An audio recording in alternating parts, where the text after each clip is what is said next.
እንግዲህ አሁን እንደምታዩት ወደ ጉድበል ቅዱስ ሚካኤል ቤተክርስቲያን ገዳም እየሄድን ነው። ግን ቤተክርስቲያኑ አካባቢ ከመድረሳችን በፊት ጸበሉ አለ እና ከመኪና ወርደን ወደ ጸበሉ እየሄድን ነው የምንገኘውና እስቲ አብረን እናየዋለን። ላይክ ሰብስክራይብ ማድረጋችሁን አትርሱ። ያልታየው ገጽ ሚዲያ ነው።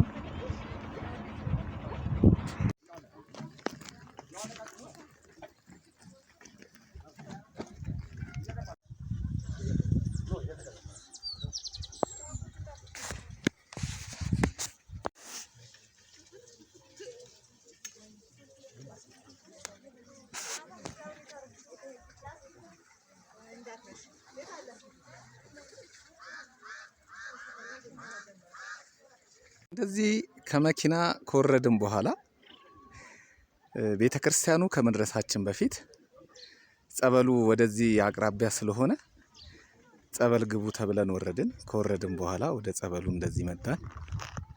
እንግዲህ ቤተክርስቲያኑ ይህ ታላቅ ገዳም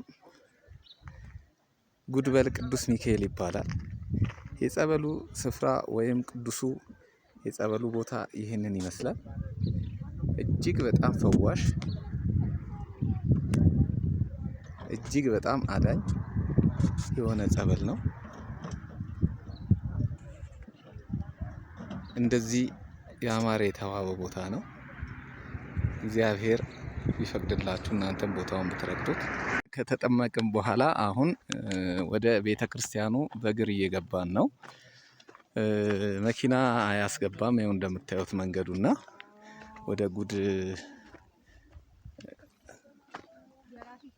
ወደዚህ ቅዱስ ገዳም እየገባን ነው።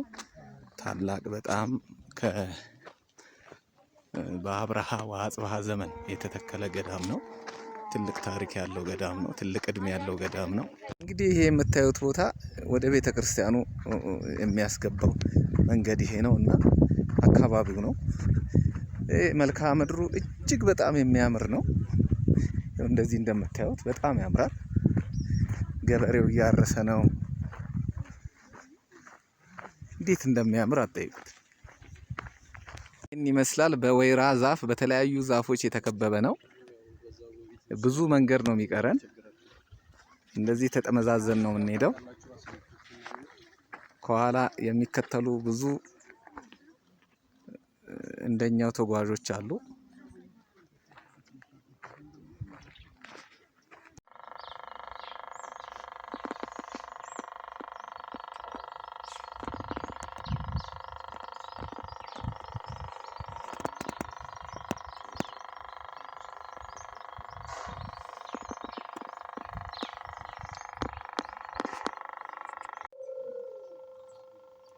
ያቺ 12 ዓመት ደም ይፈሳት የነበረች ሴት የናዝሬቱ ኢየሱስ ክርስቶስ በዚህ አካባቢ እንደሚያልፍ ስትሰማ የናዝሬቱ ኢየሱስ ክርስቶስ ሕሙማንን እየፈወሰ ጎባጣውን እያቀና ለምጻሙን እያነጻ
በቃ ግዴ ነው እንትን ነው